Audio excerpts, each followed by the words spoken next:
pendant que j'étais en train de préparer ces lives, je me suis rappelé qu'un jour j'ai entendu le frère Gédéon Tombani faire ses chants et c'était tellement merveilleux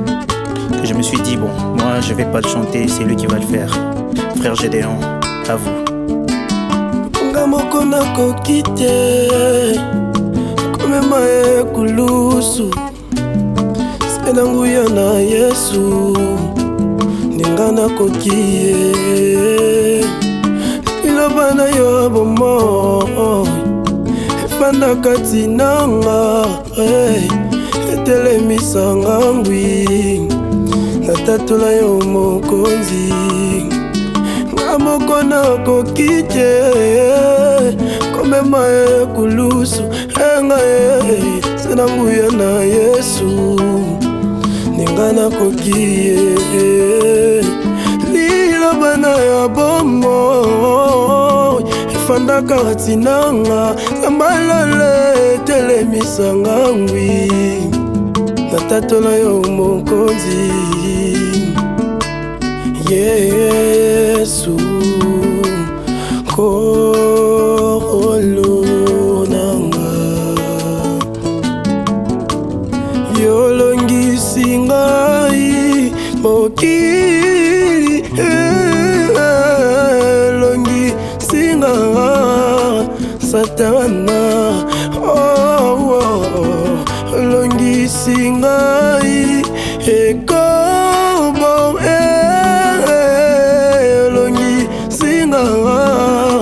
milangwa salaka ete salaka ete papa salaka ete salaka ete salaka ete salaka ete salaka ete bafinganga babetelanga maboko papa salaka ete salaka ete ngenga ye salaka ete bacholanga babetelanga maboko enga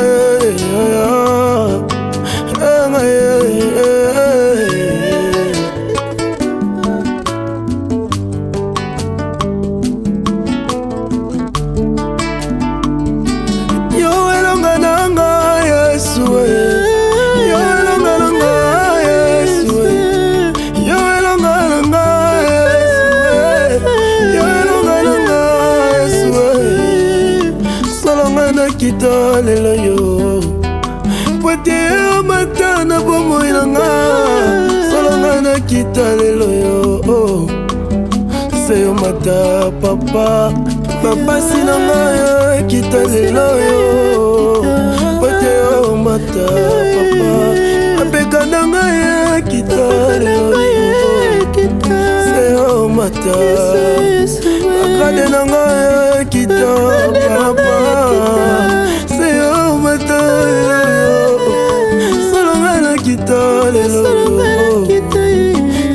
mata papa omengo nanga ya kita lelo yo mata na bomoi nanga salonga na kita lelo yo mata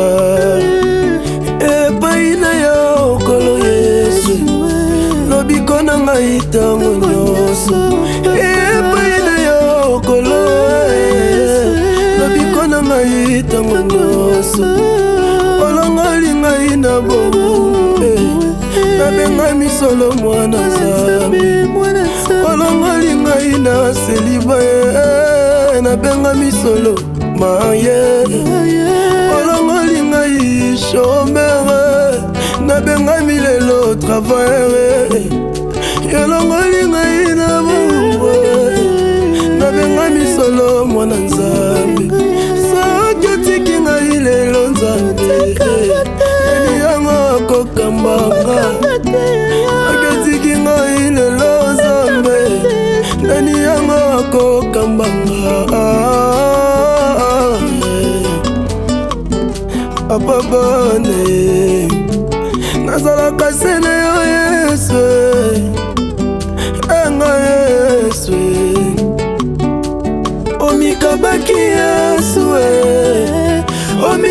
baki Yesu, omika baki Yesu, omika baki Yesu, bonga na bika, bonga na bika, na bika Yesu, otala famille na kobima te Yesu. Jésus, ondima kufela ngayo moto masumu nazwa bomo ya seko. Gloire à Jésus. Merci Jésus. Merci Seigneur.